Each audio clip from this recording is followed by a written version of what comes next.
దేవుని స్తోత్రం. హల్లెలూయా. మరి గడిచిన కాలం అంతా మరి 2020 సంవత్సరము మరి మా చిన్న కుటుంబాన్ని దేవుడు ఎంతో ఆశీర్వదించి మరి ప్రతి విషయంలో దేవుడు మమ్మల్ని కాపాడాడు. దేవుని స్తోత్రం. మరి ఈ దినము ఇలాగా ఈ యొక్క జనవరి 1 ఈ సన్నిధిలో నిలబడడం అంటే దేవుని కృప ఉన్నది.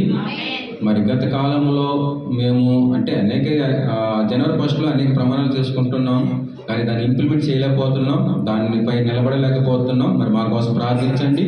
ఎందుకంటే దేవుని యొక్క పని చేయాలని ఆశతోనే ఉంటున్నాం, కానీ మరి కొన్ని పరిస్థితులు పెట్టి కొన్ని వాటిని పెట్టి మేము ముందు రాలేకపోతున్న కొన్ని విషయాల్లో మరి అవన్నీ అంటే దెయ్యం పనులు అయ్యి, ఎందుకంటే మనం ఎంత చేద్దామని సరే మరి ఆటంకపరిచేది దెయ్యం. కాబట్టి మరి ఈ సంవత్సరంలో మరి 2020 సంవత్సరం అంతట్లో కూడా దేవుని సన్నిధిలో మరి దేవుని మందిరంలో కానీ అది కోటాల్లో కానీ మరి కోటాలు అన్నిటికి అది అటెండ్ కాలేకపోతున్నాం. మరి 2020 సంవత్సరంలో దేవుని యొక్క వాక్యం ద్వారా మరి ఆత్మీయ జీవితాన్ని అభివృద్ధి చేసుకొని మరి దేవుని రాకడకు వచ్చే వరకు అంటే దేవుని యొక్క సమీపం వచ్చే వరకు మేము అందరం కూడా మా యొక్క పిల్లలతోటి మరి నా భార్యతోటి నా కుమారుడు ఈనోకు ఆశీర్వదించి మేము అందరం కూడా మరి దేవుని నామములో నా పిల్లలు కూడా వాడబడాలి.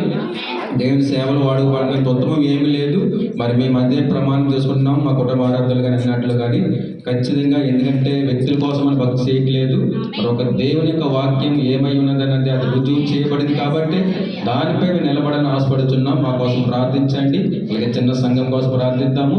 మరి దేవుని చిత్తమైతే 2020 ఖచ్చితంగా ప్రతి ఆరాధనకు అది ఏదేమైనా సరే అటెండ్ అవ్వాలని ప్రమాణం చేసుకుంటున్నాం. మరి అది ఆటంకపరచకుండా మా ఆత్మీయ జీవితాల్లో మరి గొప్ప వెలుగును దేవుడు ప్రకాశించే విధంగా మరి ప్రార్థిద్దాము.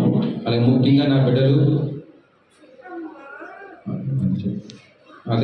మరి నా బిడ్డలు ఇద్దరు కూడా మరి ఈనోకు మరి ఆశనెత్తు దేవుని ముఖ్యంగా నేను ఆశపడేది ఏంటంటే తన యొక్క ఉద్యోగాల కోసం కాదు, లేదంటే వారి యొక్క ఎంతో ఉన్నతమైన స్థాయి కొద్ది, కానీ దేవుని మందిరములో చిన్న పరిచర్య నుంచి డోర్ మ్యాట్ అంటే ఆ యొక్క తుడిచే ఆ చాప తుడడానికి కానీ ఏ చిన్న పని అయినా సరే వాడబడాలని మనం ప్రాధాన్యపడుతున్నాం. వారి కోసం ముఖ్యంగా ప్రార్థించండి.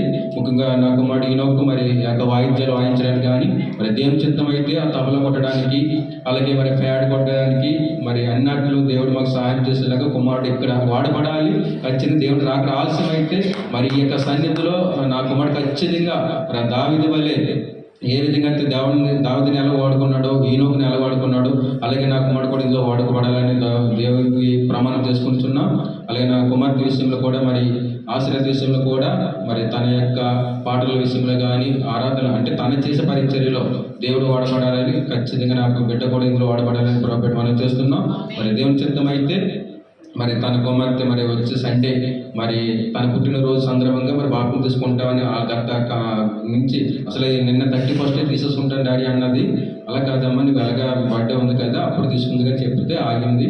అలా యాక్చువల్గా మరి నైట్ డే ప్రభుత్వంలో పాలుభాగస్తులు అవుతాను, మరి నాకు 31st ఇప్పించానంటే లేదు ఎలాగా శరీరపరంగా పుట్టినరోజు ఉంది, అలా ఆత్మీయ పుట్టినరోజు ఉంది. కాబట్టి సండే మరి తను ఖచ్చితంగా మరి బాప్తిజం తీసుకుని అంటుంది. మరి ప్రార్థించండి. మరి ఏ ఆటంకం లేకుండా మరి బిడ్డ నూతన ఆ యొక్క ఈ యొక్క శరీరము అంటే ఈ శరీరం నుంచి కాకుండా మరి దేవునికి క్రీస్తు రక్తములో బిడ్డ కడగబడడానికి మరి ఆ యొక్క ఆదివారము తన యొక్క బాప్తిజం కోసం ప్రార్థిస్తుంది.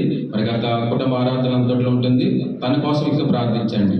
దేవుని స్తోత్రం. హల్లెలూయా. అలాగే మరి ఆ రోజు ఆ యొక్క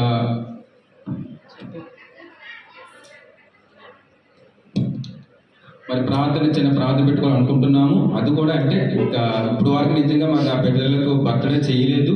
మరి అనుకోకుండా ఆదివారం వచ్చింది. మరి చిన్న ఆరాధనలో మరి 2020 సంవత్సరంలో ఇదే సన్నిధిలో చిన్న కేక్ అంతే చిన్న కేక్ కట్ చేసుకోవాలనుకుంటున్నాము. మరి ఆ టైం అందరూ రావాలని ప్రోగ్రామ్ మనం చేస్తున్నాము. మరి ఆ రోజు సాయంకాల సమయంలో మరి చిన్న ఏదైనా విందు మరి పెట్టుదాం అనుకుంటున్నాము. అంటే ఇంకా సన్నిధిలోనే ఇక్కడ వచ్చి ఎవరిని ఇన్వైట్ చేయట్లేదు, మన సంఘస్థుల్ని మన వాళ్ళని ఇక్కడ ఎంతమంది ఉంటే అంతవరకే ఆ కేక్ తీసుకొచ్చి చిన్నగా మరి ఇద్దరు బర్త్డే ఒకే రోజు కాబట్టి అలాగే మరి కుమార్తె బాప్టిజం కూడా తీసుకుంటుంది. కాబట్టి ఆ సంతోషంతో దేవుని నామం మహిమపరచాలని ఆశపడుతున్నాము. మరి దయచేసి అందరూ కూడా మరి ఆదివారం నాడు రావాలి. మరి ఇక్కడ ఆరాధనకి మామూలుగా రావాలి అంటే ఇంటి దగ్గర ప్రార్థన కాదు, ఇక్కడ చిన్న కేక్ కట్ చేసుకొని ఆ కార్యక్రమం ముగించాలని దైవజనుల ద్వారా మరి ఆ కేక్ కటింగ్ కూడా చేయించాలని ఆశపడుతున్నాము. మా కోసం మా చిన్న కుటుంబం కోసం ప్రార్థించాలని ప్రభుత్వం మనం చేస్తున్నాం. దేవుని స్తోత్రం. హల్లెలూయా.